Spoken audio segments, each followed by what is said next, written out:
الحمدللہ رب العالمین والعاقبۃ للمتقین الصلاۃ والسلام علی سید المرسلین۔ روشن راستے کے متلاشی تمام لوگوں کو السلام علیکم۔ آج ہم بات کریں گے کہ آگ دنیا میں کیسے آئی۔ آگ آنے سے پہلے لوگ کیسے گزارا کرتے تھے۔ حضرت جبرائیل علیہ السلام دنیا میں آگ کس طریقے سے لے کے آئے اور یہ کیسے ہمارے لیے آزمائش بن گئی۔ ان تمام سوالات کے جوابات آج آپ کو اس ویڈیو سے ملیں گے۔ اس کے لیے ضروری ہے کہ آپ ہماری ویڈیو کو پورا دیکھیں تاکہ آپ کے علم میں اضافہ ہو۔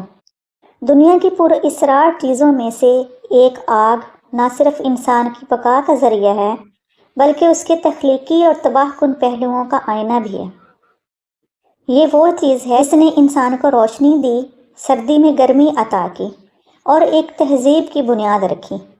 لیکن کیا آپ نے کبھی سوچا ہے کہ یہ آگ انسان تک کیسے پہنچی؟ آگ کی کہانی صرف زمین کی نہیں بلکہ اس کا تعلق جنت اور جہنم کی گہرائیوں سے ہے۔ یہ کہانی ہے حضرت آدم علیہ السلام کی، جنہیں جنت کی نعمتوں سے نکال کر دنیا میں بھیجا گیا تھا۔ ایسی دنیا میں جہاں کوئی سہولت نہیں تھی، نہ روشنی تھی اور نہ سردی سے بچنے کا کوئی انتظام تھا۔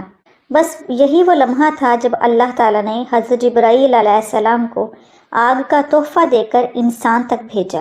تو پھر کیا ہوا؟ آدم علیہ السلام نے اس آگ کا کیا کیا اور یہ آگ انسان کے لیے آزمائش کیسے بن گئی؟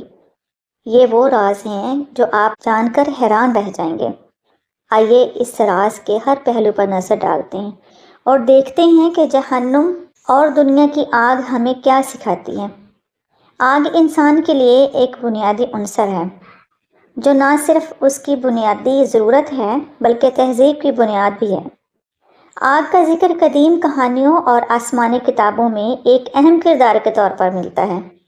اسلامی نقطہ نظر سے آگ کو دو اہم پہلوؤں میں دیکھا جاتا ہے۔ ایک دنیا کی آگ جو انسان کی ضرورت کا ایک اہم حصہ ہے اور دوسرا جہنم کی آگ جو گناہوں کی سزا کی علامت سمجھی جاتی ہے۔ آگ جب انسان کے قابو میں ہو تو یہ فائدہ مند ہے اور اگر یہ قابو میں نہ ہو تو اس کا بہت زیادہ نقصان بھی ہے۔ حضرت آدم علیہ السلام سے پہلے جو بھی مخلوق ادھر رہتی تھی، یعنی جنات اور مختلف جانور وغیرہ، تو یہ سب کچھ کچا ہی کھاتے تھے، کچھ پکاتے نہیں تھے۔ انسان کے زمین پر آنے کے ساتھ ہی آگ کی ضرورت پیش آئی۔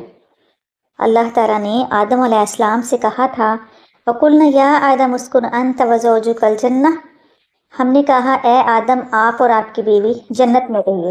وَكُلَا مِنْهَا رَغَدًا حَيْثُ شِئْتُمَا، اور اس میں سے تم دونوں جہاں سے جو مرضی چاہو کھاؤ۔ وَلَا تَقْرَبَا هَذِهِ الشَّجَرَةَ فَتَكُونَا مِنَ الظَّالِمِينَ، لیکن اس درخت کے قریب مت جانا ورنہ آپ ظالموں میں سے ہو جاؤ گے۔ وہ درخت کون سا تھا؟ اس میں مختلف روایات ہیں۔ کچھ نے کہا سیب کا درخت تھا، کچھ نے کہا لہسن تھا اور کچھ نے کہا گندم کا تھا۔ اللہ تعالیٰ بہتر جانتا ہے۔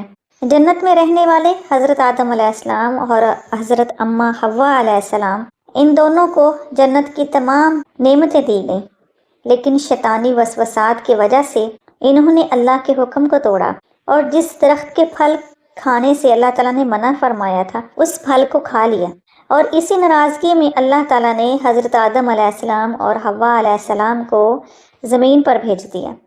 حضرت آدم اور اماں حوا جنت کی نعمتوں کو یاد کر کے پریشان تھے۔ رات کی تاریکی اور سردی ان کے لیے بہت بڑی آزمائش تھی۔ پھر اللہ تعالیٰ نے حضرت جبرائیل علیہ السلام کو بھیجا کہ وہ آگ زمین پر لے جائیں تاکہ آدم علیہ السلام اس سے فائدہ اٹھائیں۔ جبرائیل علیہ السلام دوزخ سے ایک چنگاری زمین پر لائے، لیکن یہ چنگاری نہایت گرم تھی اور اس کو زمین کے لیے موزوں بنانا بھی ضروری تھا۔ حضرت جبرائیل علیہ السلام نے جب وہ چنگاری زمین پر رکھی تو وہ 7 زمینوں کو چیرتی ہوئی دوبارہ جہنم میں پہنچ گئی، اور اس کی شدت اتنی زیادہ تھی کہ یہ زمین برداشت نہ کر سکی۔ حضرت جبرائیل علیہ السلام نے دوزخ سے دوبارہ چنگاری لی اور رحمت کے پانی سے اس کو دھویا اور دنیا میں دوبارہ لے کر آئے، لیکن ابھی تک بھی اس کی شدت اتنی زیادہ تھی کہ زمین برداشت نہیں کر پا رہی تھی۔ پھر اللہ تعالیٰ نے اس چنگاری کو 7 بار رحمت کے پانی سے دھویا تو وہ آگ زمین پر آ سکی، اور یہ چنگاری بھی دوزخ کی آگ کا 70واں حصہ تھی، لیکن اسے بھی 7 بار رحمت کے پانی سے دھویا گیا تو یہ زمین کے لیے موزوں ہو گئی۔ حضرت جبرائیل علیہ السلام نے آدم علیہ السلام کے حوالے اس چنگاری کو کیا اور یہ کہا کہ یہ آزمائش ہے، اسے قابو میں رکھو گے اور اس کا درست استعمال کرو گے تو یہ آپ کو فائدہ دے گی، لیکن اگر یہ آپ کے قابو نہ رہی تو اس کا بہت زیادہ نقصان ہوگا۔